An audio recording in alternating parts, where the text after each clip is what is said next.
Olá, sejam todos muito bem-vindos ao canal Mitologia Grega de A a Z.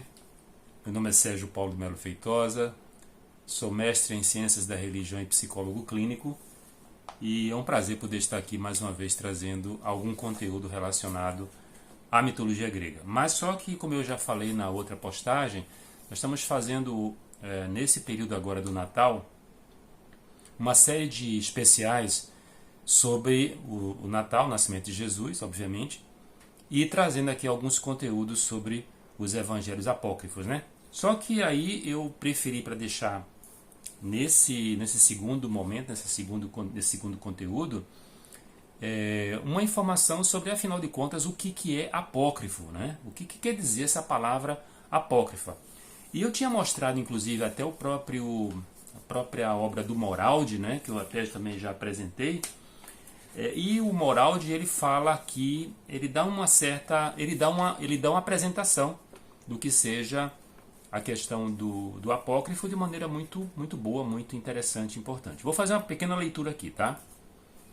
O termo apócrifo designava antigamente os livros que eram destinados a um círculo particular de leitores, aos iniciados em alguma corrente de pensamento, mais ou menos como os livros sibilinos ou o Jus Pontificum, o direito dos pontífices entre os romanos.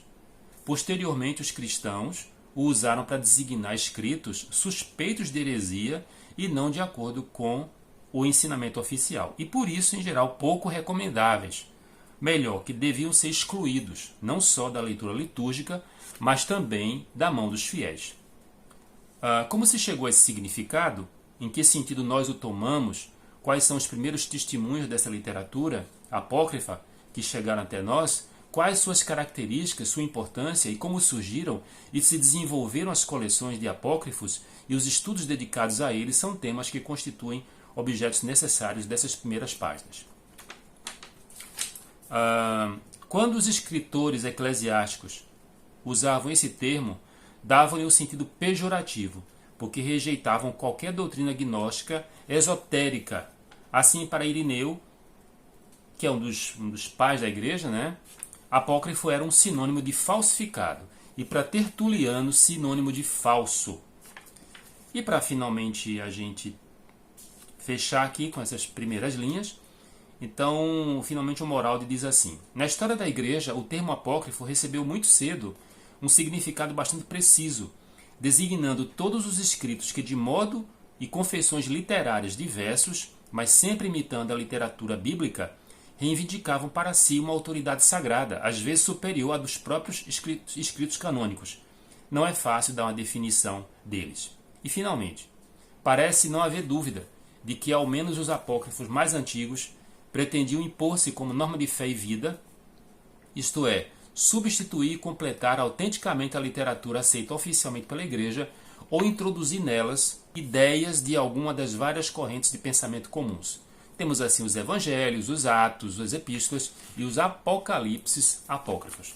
Então eu fiz essa leitura aqui nessa obra dos evangelhos apócrifos do Moraldi. Muito interessante, a obra é maravilhosa. Lá atrás, inclusive em relação ao Natal, eu tenho minha própria produção, né? Então aqui esse livro eu escrevi ainda em 2013, né? Tem 10 anos já, mas a publicação dele se deu há cerca de uns 3 ou 4 anos atrás. E aqui nessa obra eu falo exatamente do Natal, da relação do Natal com a questão de divindades gregas e que chegam, por exemplo, ao Império Romano. Recomendo que quem tiver curiosidade no sentido acadêmico, no sentido de pesquisa, saindo do aspecto apologético em relação ao Natal, que busquem esse livro na fonte editorial. Eu tenho alguns aqui, só que fora do estado do Paraná, essa obra fica muito caro em envio. Posso fazer algum tipo de pesquisa, então eu teria que acrescentar um valor em relação a essa questão da despesa de envio, tá? Mas diretamente no catálogo da fonte editorial, entrando no site, você encontra a minha obra 25 de dezembro, Entre Apolo e Jesus Cristo. Bom, então se você chegou até aqui por indicação do YouTube, seja muito bem-vindo ao canal Mitologia Grega de A a Z. Então, se você não é inscrito no canal, eu vou pedir que você se inscreva, que você dê o seu like, que você ative as notificações. E se você souber de alguém que seja curioso, que gosta do conteúdo de mitologia grega, será muito bem-vindo ao canal. E volto a dizer, esses conteúdos que eu estou publicando nesse período natalino, todos eles vão ser leituras de textos apócrifos que, como eu disse num certo momento, na primeira gravação, muitas vezes, apesar de nós termos uma certa facilidade até de encontrar na internet, em PDF, por exemplo. Mas a gente que trabalha com pesquisa, principalmente no aspecto de ciência da religião, e eu que lido com... precisei me debruçar sobre o cristianismo primitivo no aspecto de alguma forma como se via Jesus Cristo e o próprio cristianismo nos primeiros séculos. Então é uma literatura, são elementos que eu tenho com certa facilidade e para mim vai ser um prazer poder dividir com vocês. Então sejam todos muito bem-vindos, espero que o Natal tenha sido excelente para todos. Vou desejar aqui inclusive um Feliz Natal para todos, né? Então nos dias subsequentes agora eu vou também até o dia 5 ou 6 de janeiro, então eu vou soltar conteúdos todos relacionados aos textos apócrifos, né? Que como o próprio Moraldi disse, no começo eles eram muito mal vistos.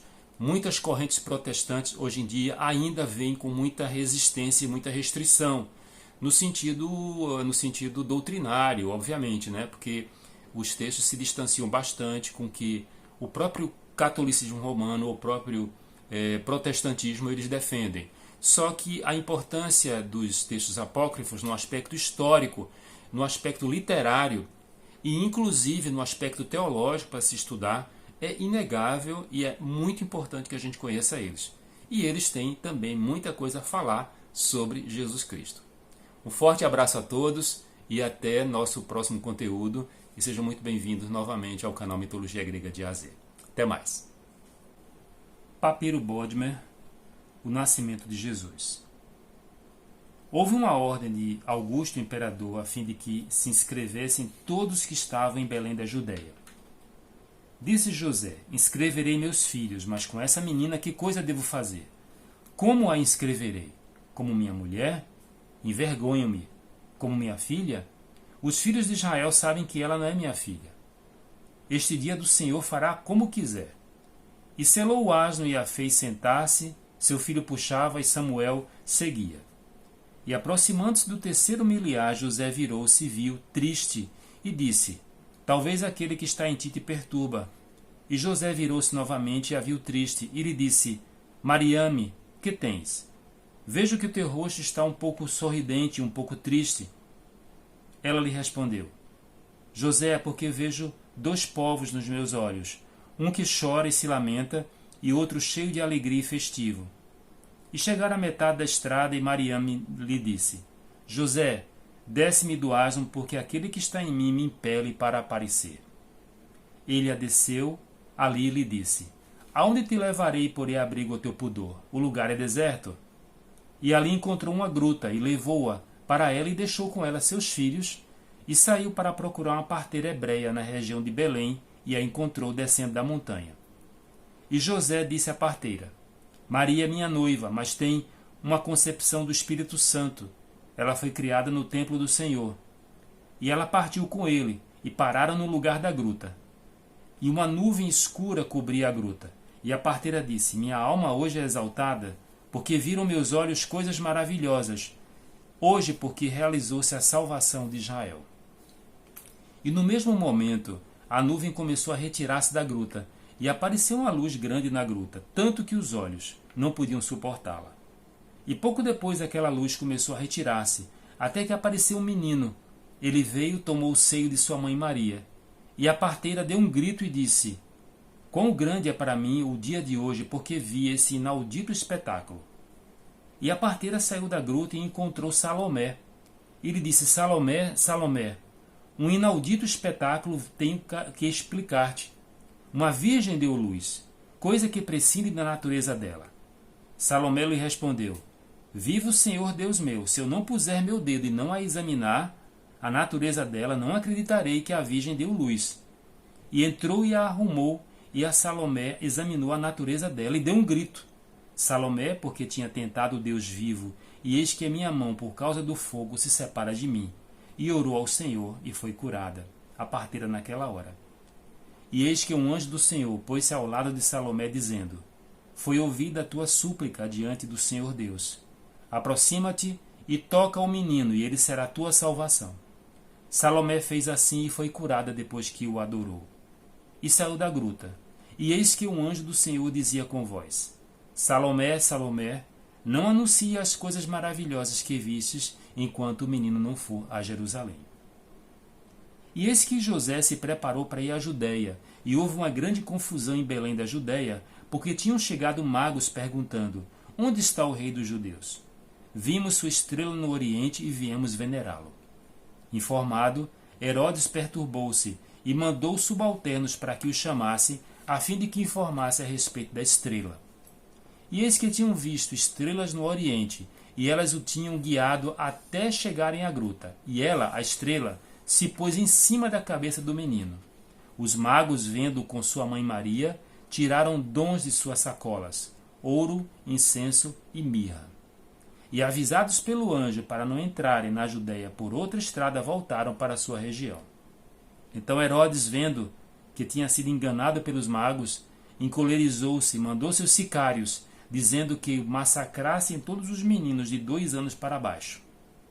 Maria, sabendo que massacrava os meninos, cheia de medo, tomou o menino, envolveu-o nas faixas e colocou-o numa manjedoura de bois. Mas Isabel, sabendo que João era procurado, tomou-o e subiu a montanha, olhou em volta, procurando onde escondê-lo, mas não havia lugar secreto. Então Isabel, gemendo, disse: Montanha de Deus, acolhe-me, acolhe uma mãe e um filho. Com efeito, Isabel não podia continuar a subir por causa do medo. E imprevistamente a montanha se fendeu e a acolheu, para que ela, nessa montanha, deixasse passar luz. E um anjo do Senhor estava com eles e velava sobre ele.